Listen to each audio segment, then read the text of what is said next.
Efésios capítulo 6. Pode ficar assentado como você está. Eu vou ler os versos 13 a 15. Efésios 6, de 13 a 15.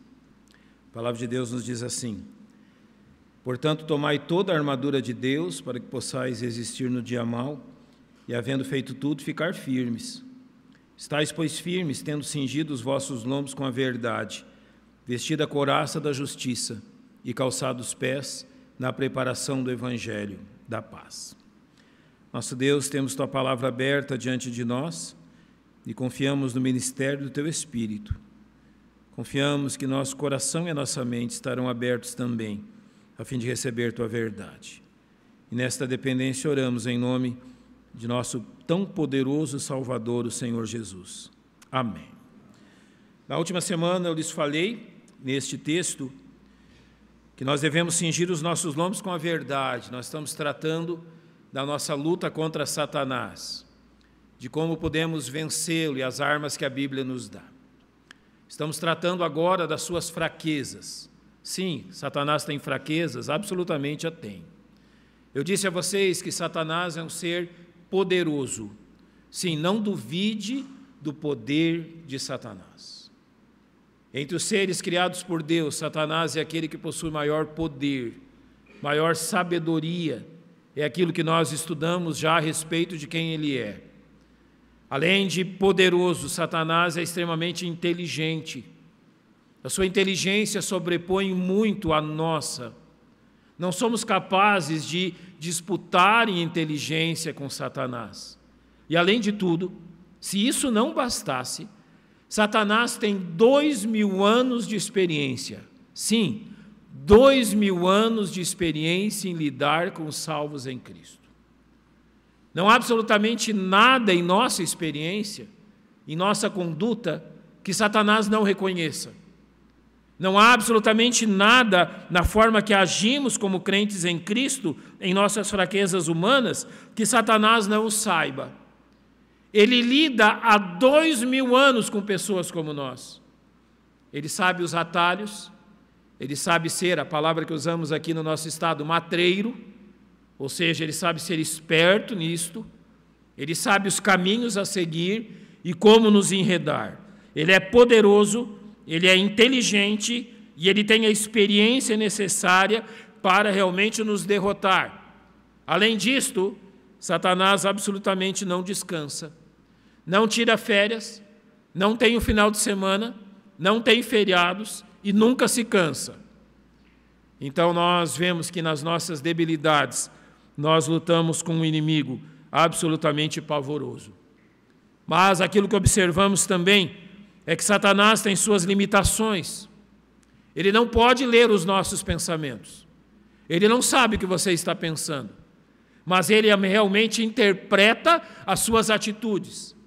Ele conhece, ele consegue, pela sua experiência e pela sua sabedoria, reconhecer os seus desejos. E é com base nos seus desejos que ele lhe traz aquilo que a Bíblia chama de tentação. Ele não pode ler sua mente, mas reconhece os sinais. Ele não pode ler o que você está pensando, mas pode incutir pensamentos em sua mente. Pode incutir realmente desejos em sua mente, com base naquilo que ele interpreta das suas próprias, das ações minhas e suas, como crentes em Cristo. O primeiro fato que nós observamos é que nós temos que vestir os nossos lombos com a verdade. Nós não podemos dar lugar a Satanás quanto a uma das suas principais armas, a mentira. E como Satanás então nos tenta e como Satanás realmente nos oprime através da mentira, nos fazendo viver na mentira. Irmãos, não é incomum que, devido às nossas fraquezas, nós prefiramos tampar, esconder as nossas falhas através de mentiras do que confessá-las e abandoná-las. É aqui que Satanás encontra grande vantagem sobre nós. Se Satanás puder fazer com que você viva com base em uma mentira, ele o fará. Enquanto ele estiver fazendo isso, enquanto você estiver baseando sua vida, sua conduta ou qualquer questão do seu viver numa mentira, ele terá o poder de agir e realmente destruir a sua vida como ele deseja. Mas notem, a mentira é uma fraqueza, foi isso que eu disse a vocês na última semana. Por que a mentira é uma fraqueza de Satanás? Porque a mentira é incapaz de sobreviver diante da verdade. Então Satanás é fraco em sua estratégia. Ele quer nos levar a viver na mentira. Mas a verdade de Deus sobrepõe a mentira e expulsa aquilo que é falso. Então eu sou encorajado a viver na verdade de Deus. A minha vida precisa estar baseada na verdade e não na mentira. Talvez você procure em sua vida a razão de por que Satanás está tendo o poder de oprimi-lo. Há alguma mentira encoberta? Há algo em sua vida que não é verdade. Você está encobrindo isto. Você não quer ser envergonhado que as pessoas saibam disto. Você não quer que realmente esta mentira seja descoberta. É aí que Satanás leva vantagem sobre você. É aí que ele vai oprimi-lo, cansá-lo, tirar suas forças. É aí que ele vai desanimá-lo, entristecê-lo, afastá-lo de Cristo. A mentira, ela não tem tamanho, ela é apenas mentira. E mentira é aquilo que mais se parece com a verdade, não sendo a verdade. A mentira não é o oposto da verdade. A mentira é o fato mais parecido com a verdade, sem ser verdade, por isso ela é mentira. Há algo falso em sua vida, alguma mentira sendo encoberta, você precisa abandoná-la imediatamente. Você precisa tirar isso da sua vida imediatamente. A couraça realmente da verdade, ou melhor, cingir os lombos com a verdade, deve ser aquilo que você faz. Porque a fraqueza de Satanás é depender da mentira. O poder dos crentes é estar baseado na verdade em Cristo. Retire da sua vida tudo aquilo que não for verdadeiro. Enquanto você não fizer isso, Satanás está em vantagem contra você. Eu quero seguir hoje, porque o verso 14 diz, sobre vestir a couraça da justiça. Muitas palavras gregas, seus radicais, são usados na língua portuguesa. Nós chamamos a região do corpo, essa região de tórax. E exatamente, quando a Bíblia aqui usa a palavra couraça, essa palavra peitoral vem da palavra grega tórax, que literalmente seria aquilo que hoje os soldados usam e é conhecido como um colete balístico. Vocês já viram soldados, policiais militares, usando um colete que protege o seu tórax. Nos soldados romanos, esta couraça, esse peitoral, cobria o tórax, o abdômen e os quadris. E para que ele servia? Para exatamente proteger os órgãos vitais.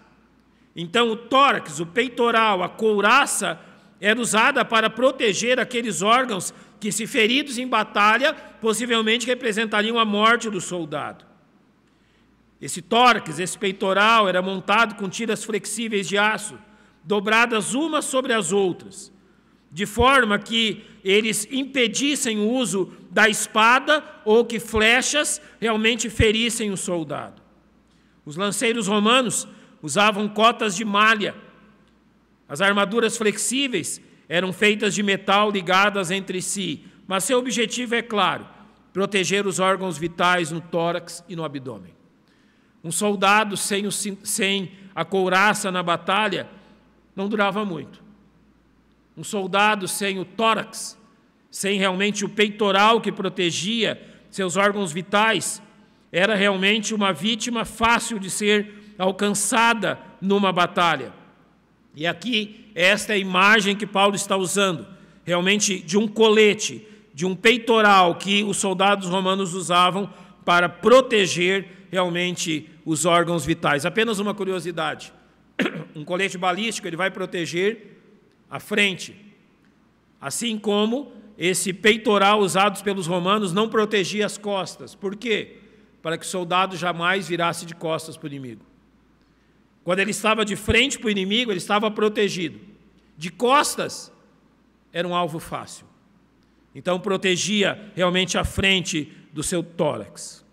Mas é dito, a couraça da justiça, e nós precisamos entender isso dentro dos escritos do apóstolo Paulo, porque ele usa a palavra justiça. Então, nós vamos para Romanos capítulo 3, versos 21 e 22, e Paulo vai nos dizer o seguinte: mas agora se manifestou sem a lei a justiça de Deus, tendo testemunho da lei e dos profetas. Ele claramente diz isso, isto é, a justiça de Deus pela fé em Jesus Cristo, para todos e sobre todos os que creem, porque não há diferença. Ele está aqui citando a justiça de Deus, ou seja, uma justiça que apenas Deus pode dar.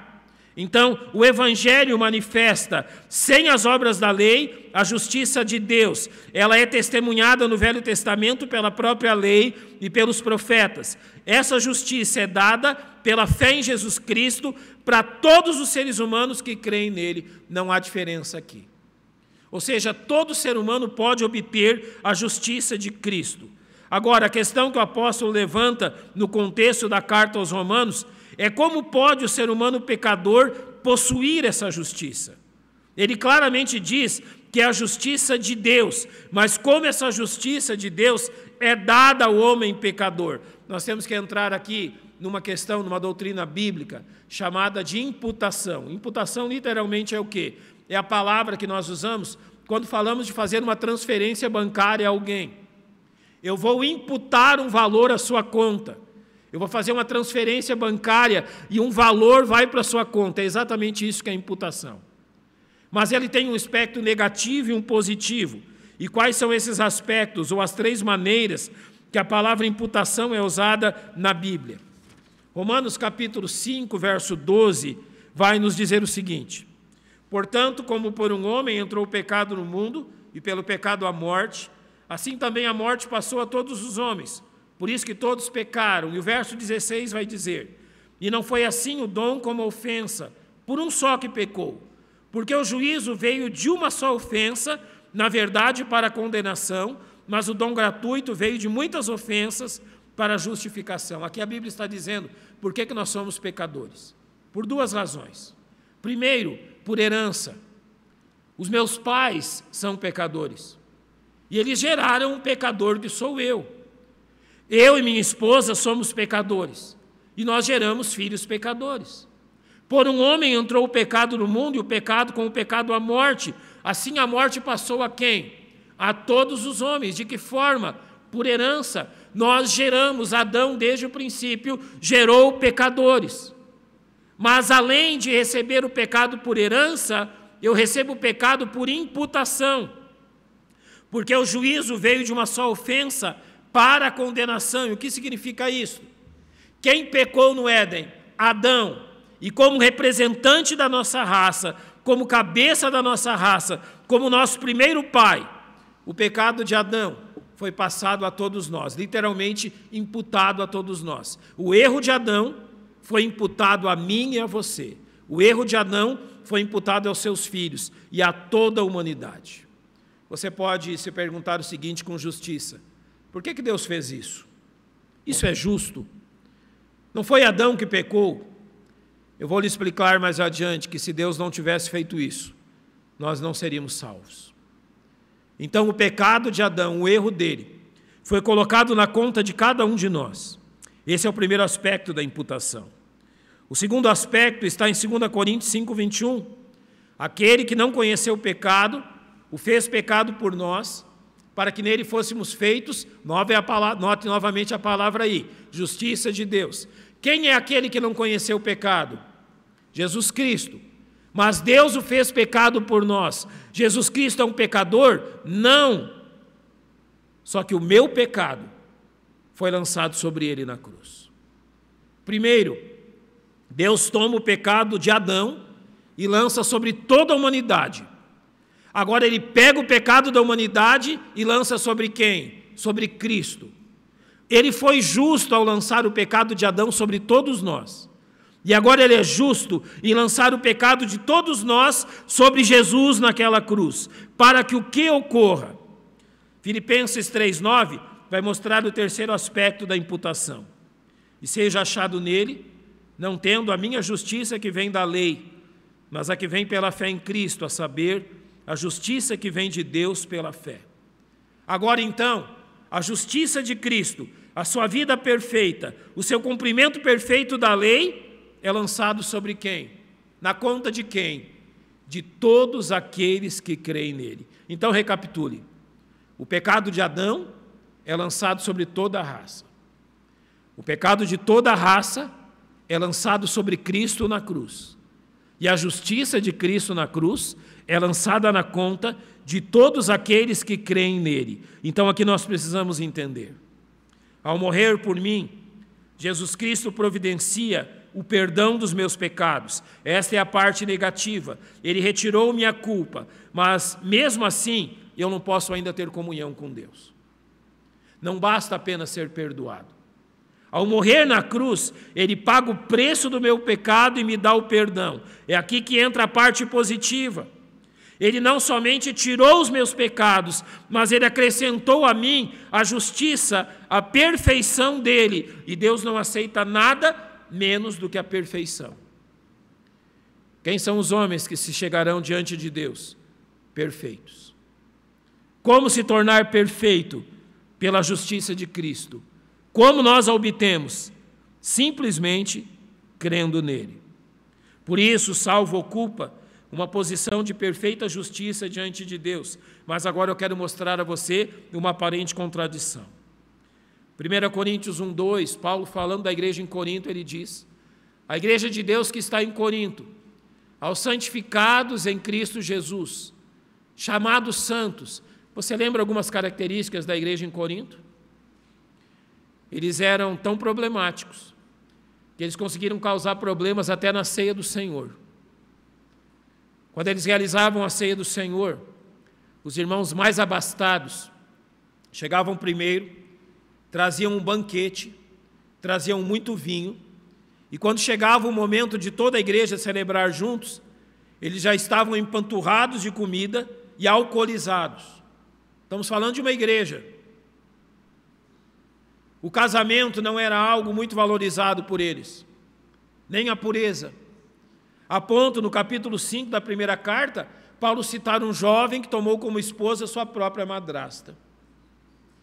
Eles tinham problemas com as questões do casamento, de idolatria, de moralidade. A igreja em Corinto era uma igreja cheia de dificuldades e problemas terríveis em meio a ela. Mas notem o que Paulo diz a respeito deles. Chamados o quê? Santos. Você chamaria pessoas assim santas? Paulo está falando aqui da posição deles. Paulo não está falando da conduta deles, mas da posição que ocupavam em Jesus Cristo. A conduta deles recebeu reprimendas, fortes reprimendas do apóstolo Paulo, mas a posição deles em Cristo é perfeita. Eles são santos. Foi isso que Cristo fez por eles. Por isso, o salvo em Cristo está sendo constantemente transformado na imagem de seu Salvador. Romanos 8:29 diz: porque os que dantes conheceu, também os predestinou para serem conformes à imagem de seu Filho, a fim de que ele seja o primogênito entre muitos irmãos. O que Deus está fazendo na sua vida hoje? Um dia, no dia em que você creu em Cristo, Deus te tirou da esfera do pecado. Deus te tirou do seio do pecado. Deus te tirou realmente da escravidão ao pecado. Agora, o que Deus está fazendo hoje? Ele está tirando o pecado de dentro de você. Um dia Ele lhe tirou da esfera do pecado. Hoje Ele está tirando o pecado do seu coração. Deus está trabalhando para que a cada dia mais você ame menos o pecado e mais o seu Salvador. Deus está trabalhando para que você reconheça o seu pecado, o confesse e o abandone. Possuir a posição de santos não significa que nós temos uma vida perfeita, mas significa que, uma vez nesta posição diante de Deus, Deus pode fazer isso, trabalhar em nossa vida, nos santificar e realmente tirar o pecado de dentro do nosso coração. Por essa razão, mesmo salvo, eu continuo pecando. Por essa razão, mesmo salvo, eu não consigo refletir a verdade em Cristo em mim. Sabe para que serve a couraça da justiça? Satanás sabe dessa mesma coisa que acabei de lhes falar. Satanás sabe que você é perfeito em Cristo, mas imperfeito na sua vida nesse mundo. Satanás sabe que nenhuma condenação há para aqueles que estão em Cristo Jesus. Graças a Deus por isso. Ele morreu pelos nossos pecados. Mas Satanás também sabe que a nossa velha natureza luta com nossa nova natureza. E conforme ele diz aos Gálatas, a carne e o espírito militam entre si para que nós não façamos o que seja do nosso querer. Agora, qual é a estratégia de Satanás diante disso? Ele olha para nós e zomba. Ele olha para nós e ri. Ele está olhando para mim e para você e dizendo, é você que vai morar no céu? É você que diz que tem certeza da sua salvação? Você acha que eu não vi o que você fez ontem? Você acha que eu não vi o que você fez na última semana? Você acha que eu não vi que a sua Bíblia ficou pegando pó na estante a semana inteira? Que você não lembrou nenhuma vez de orar a Deus? Você acha que eu não vi o que você estava vendo no seu celular enquanto ninguém mais via? Você acha que eu não vi as mensagens que você trocou com outras pessoas? Você acha que eu não vi você amaldiçoando e maldizendo outras pessoas que na igreja você chama de irmãos em Cristo? É isso que Satanás faz. É você o santo que a Bíblia diz? Porque eu estou olhando para a sua vida e não estou vendo nada disso. É você que diz que está seguro em Cristo e que vai para o céu? Você que praticou, ele tem uma lista extensa, você que segunda-feira fez isso, terça isto, quarta então foi um dia abençoado, quinta, sexta, olha, sábado, eu pensaria 2 vezes se fosse Deus em te chamar de filho. É isso que ele faz. É você que foi comprado pelo sangue de Cristo, porque eu não estou vendo nada disso na sua vida. E através desse tipo de comportamento, Satanás começa a derrotar nossas defesas. Agora, a couraça da justiça permite que suas flechas entrem em nós. Agora, brechas, aonde ele vai colocar a dúvida se realmente somos salvos em Cristo. E se realmente somos aquela pessoa que a Bíblia diz que somos. Então ele vai incutir o medo, ele vai incutir o desespero e a dúvida no nosso coração. Qual o argumento dele? Você não é o tipo de pessoa que vai morar no céu. Será que Deus amaria alguém como você? Imperfeito, falho. Será que Deus amaria um infiel como você? Será que realmente Deus pode amar alguém tão falho, débil como você? É isso que ele vai incutir em nosso coração. Deus não lhe ama. Você não é um filho dele. Basta olhar para a sua vida e tudo aquilo que existe na sua vida e fica muito claro que realmente você não é quem diz ser. Em Romanos 8:39, quando fala da nossa segurança, Paulo escreve assim: porque eu estou certo de que nem a morte, nem a vida, nem os anjos, nem os principados, nem as potestades, nem o presente, nem o porvir. O verso 39 diz: nem a altura, nem a profundidade, nem alguma outra criatura nos poderá separar do amor de Deus que está em Cristo Jesus nosso Senhor. Ao falar da nossa segurança, ele diz: nem a morte, nem a vida, anjos, demônios, principados, potestades, nem aquilo que há hoje ou amanhã, aquilo que está sobre nós, aquilo que está abaixo de nós, alguma criatura que não tenhamos jamais visto. Nada pode nos separar do amor de Deus que está em Cristo Jesus. O que Satanás procurará fazer com você é demonstrar que isso não é verdade. Você não merece isso. Aquilo que está escrito aqui é dito a respeito de alguns crentes, mas não de você. Aquilo que esse texto diz sobre essa segurança é dito de crentes realmente que verdadeiramente são filhos de Deus, mas você não, com as suas fraquezas não. Satanás quer afetar a nossa segurança. Ele quer afetar, ou melhor, ele não pode afetar nossa segurança. Então ele quer afetar a nossa sensação de segurança. Você sabe a diferença? Eu vou usar um exemplo. Naquele dia, atravessando o mar da Galileia, Jesus ia com seus discípulos. Os discípulos estão lá remando, tirando água do barco, e onde é que está Deus? Onde Deus estava? Dormindo. Eu acho que a pior sensação é pensar que Deus dorme. Deus estava dormindo ali no costado do barco. Eles estão lá lutando contra a água, mas entra mais água do que sai. O grande problema é esse dos barcos, né? Enquanto ele está sobre a água é uma coisa, quando a água começa a entrar é outra. Eles já não sabem o que fazer. No momento de desespero, eles acordam Jesus e fazem uma pergunta que eu quero chegar no céu para fazer algumas perguntas para alguns sujeitos. Lá no céu eu vou fazer isso.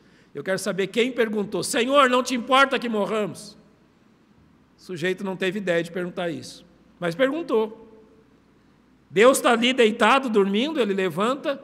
O senhor não está preocupado não que vai todo mundo aqui morrer? E você lembra o que Jesus faz? Ele se levanta, ordena o vento, ordena as ondas e se faz grande bonança.